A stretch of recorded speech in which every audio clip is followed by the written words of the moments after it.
here, and I don't know if this is gonna work. It might fall in the middle of the video, but if it does, it's gonna be funny. Hey guys, I'm Mihail. Welcome back to my YouTube channel.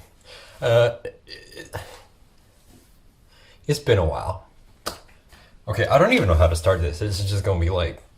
Okay, so hi, I'm Mihail, and I'm back on YouTube. It's been like more than a year since I posted that video about teaching my host parents Croatian, and it started like blowing up like a week or two ago, and I was like, you know what, I want to record a video again.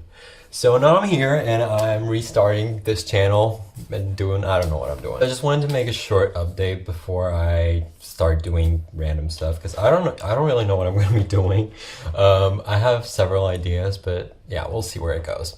So I promised that I would make some videos about my exchange while I was on exchange, but the exchange students know there's just so much going on like all the time and you never have time to actually note it. I even tried writing a diary. It didn't work. It took too much time. I didn't have time for it. So I'm gonna talk about some exchange stuff now. So in this video, I'm just gonna quickly sum up what happened after that last video because that video was recorded on the evening before I moved out of my first host family. For those who don't know, I was an exchange student last year in Georgia, USA. I lived in the suburbs of Atlanta, and I happened to live with 3 host families. So that is how the program works in Georgia. It's different in every state and every Rotary district, but in my district, every exchange student had 3 host families. So the Hughes, who you could see in my previous videos, were my first host family. They were lovely. I loved living with them. They were so much fun. And then I moved to my second host family. My second host family, they were really nice too, but they were more of an introverted family. So when I moved in, like as I was moving in, my host mom told me, Okay, look, we're not gonna do those YouTube videos. So I was like, okay. And my third family was amazing. I loved them so much. But unfortunately, the whole COVID thing started around then. And I was about to like come back to YouTube because they were willing to make some videos with me too.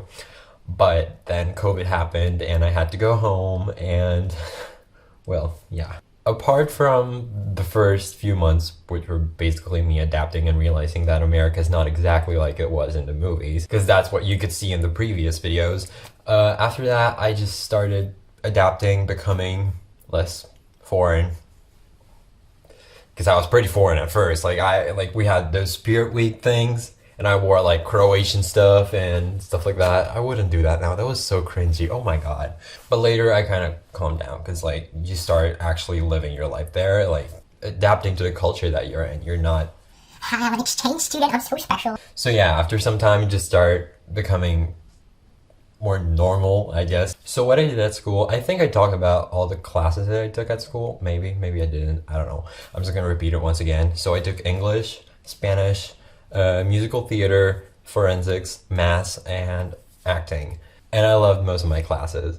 But most of the time while I was on exchange, I spent with the troupe and acting. So I'm gonna talk a little bit about the shows that we did or planned to do. So I managed to work on 3 shows and we were planning 2 more. I worked on the crew work for Christmas Carol because our Rotary trip was literally when the show was, so I couldn't act in it. And then I had a part in Cabaret and in Shrek, which were both musicals. And then we were planning The Crucible and Midnight Summer's Dream. Yeah, that's the English name. Sanivenske noci. But the last 2 unfortunately got canceled because of COVID. So never happened. But anyways, I had so much fun working on the musicals. I got so much experience because the theater system works completely different in the States. It's like the sports in the States. People get so into it, like so into it. And they have their school auditorium, which we can't even dream of. While I was acting in Croatia, I was a participant in an acting group at our National Theater. And here it's all school-based, so that was pretty new to me. And what was also pretty new to me was how the students do everything here. Like the props, the costumes, the lighting, the sound, everything is done entirely by the students. Like we have a director and that's our teacher and that's it. While here, well, we had a crew, like professionals, right? And then of course the Rotary trip to Disney World. Oh my god, that was like the best 4 days of my life. I'm not even kidding. I got to meet so many wonderful people from all over the world, seriously. I love you guys. I love you so much. I miss you, okay? And the plays and everything, they were basically the best days of my exchange. I enjoyed them so much. Like, I had so much fun. We spent the entire days at school, but I didn't mind it at all because I was with cool people. We were having fun, and yeah, we were doing what we love. But then all of a sudden, COVID started, and schools closed, and we didn't really understand what was going on. Like, it was pretty stressful for the exchange students because we didn't know if we were gonna stay there, if they're gonna send us home, like what was gonna happen. We had no idea. The worst part of it was because my parents told me, like, they talked to my host parents, my third host family, they video called, and they were like, okay, he's staying, he's 100% staying, and yeah, that's okay. Like, they trust each other, okay. But then the situation started getting worse in Croatia. Then the Zagreb earthquake happened, and flights started getting canceled, borders started closing, and everyone just didn't know what was coming next. So my dad talked to his friend, and they talked for a bit, and they were like, you know what, we have to get them out as soon as we can. And my dad calls me. It was morning for me. He's had quite a day already, but it was like 9 a.m. in Georgia. And he calls me, and he's like, look, you're going home, like, today. And I was like, no, I'm not. I'm not going home. You're not taking me away from here. I'm staying, and that's it. I feared of it. I really knew it was coming. I knew it was coming. As soon as schools closed, our Rotary trips got canceled. I knew it was coming. But then they told my host parents, okay, he's staying. It's fine. And then I was like, okay, I'm staying. Okay, it's all good. But then there was that big turnover, and it sucked. While I was in the States, I looked after our family friend's dogs a couple of times, and while that was going on, I was at their house. And then my dad calls me. His call woke me up, and he tells me that, and I was just like pretty shocked. And the first thing I did, I called my host mom. I started crying. It was horrible. I got pretty emotional because exchange at the time, it was the biggest thing that's ever happened to me in my life. It meant so much to me. It still does mean so much to me, and I just couldn't process the thought of it being lost so quickly, of everything that I was so excited for just falling apart. And I'm really not trying to play the victim here. We've all had our sacrifices. Some people had it much worse than I did. But I'm just telling you how I felt at the moment. My world fell apart because exchange was literally what I was living for. So after that call, I told my dad, no, I'm not going home, period. Like, I'm not going home. And then I talked to my host mom, and she came to pick me up, and we went home, and we had a serious conversation about it. I was really upset.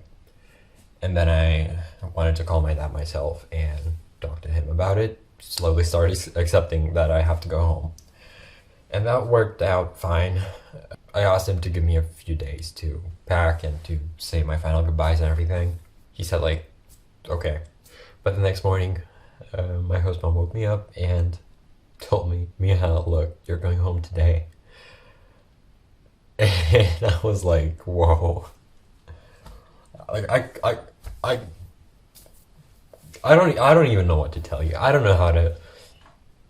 I didn't get to say my final goodbyes to almost anyone. I had 4 hours before my flight, about 4 hours, maybe 5 hours before my flight. I had to pack, try saying my final goodbyes to some people at least.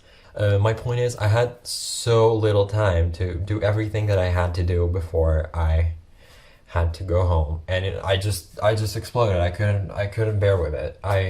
But yeah, I invited my Swedish friend and his host family because they were the closest to me, and I just hung out with them a few days ago, so it wouldn't be a new contact. And I invited my friend who I hung out, and and I also invited my friend who I hung out with a few days ago, so once again, it wouldn't be a new contact. The two of them to say my final goodbyes. The family friends came back from their trip wherever they were, and they came to say goodbye to me too, and that was it.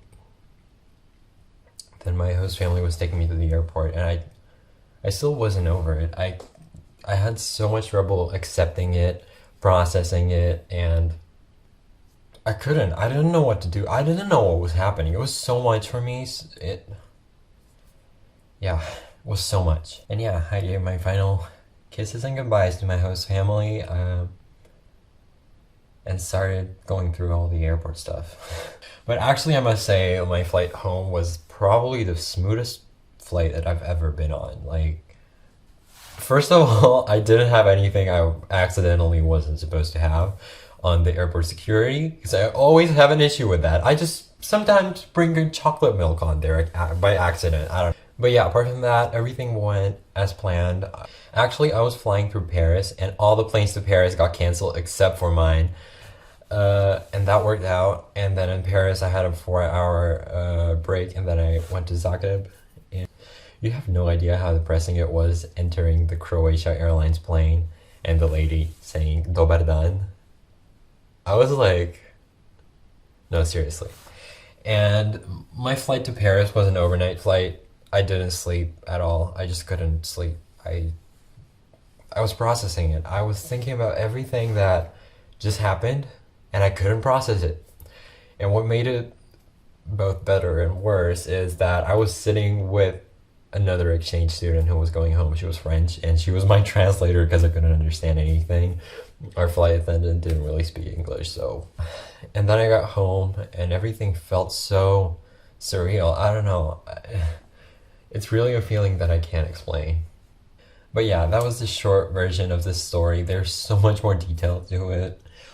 But my point is, I just want to tell you guys, everyone that I met on exchange, I miss you so much. And even if we don't talk every day, don't talk every week, don't talk at all, I miss you guys. I miss everything about my exchange so much, and I dream about it a lot. I wish I could go back and continue where I left off, but it's never gonna happen. It's lost, and yeah. But okay, COVID's had us all make our sacrifices, right? And mine was my exchange. But I must be grateful for what I got. But I must be grateful for what I got from my exchange, because in the end, I did get to spend 8 months there. I did get to live with all 3 host families, and I had a great time. I met a lot of great people. But yeah, it is what it is, right?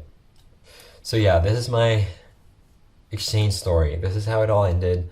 What happened after my funny videos of my first host family. A short update of everything. If there's anything specific you want me to talk about in the future about my exchange, let me know in the comments below, and I will cover it, because I want to make more exchange videos. But I'll also be making some non-exchange related content, because like, my life's not all exchange anymore, I guess. So yeah, to all my exchange friends, hit me up sometime. Like, I'd love to talk to you.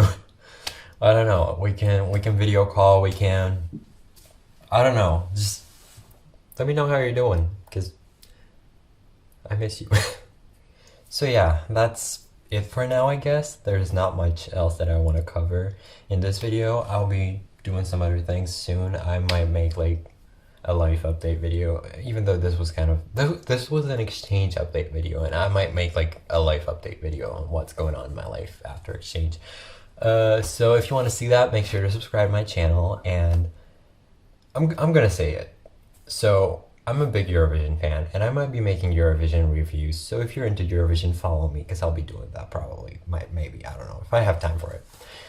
So yeah, that's it. Thanks for watching, everyone. I hope you're all doing alright because of COVID, because it's been affecting everyone, and we just gotta get through it together, because the vaccines are finally rolling out, and even though it's going kind of slow in Europe right now, I hope we all get it by summer. Well, that's pretty optimistic. I've always been optimistic. But I hope we get it as soon as we can, so we can continue living normally and stop making sacrifices. Okay, so thanks for watching, and I hope I'll see you again soon. Don't forget to like this video and subscribe to my channel. Oh my god, I'm so cringy. Thanks for watching.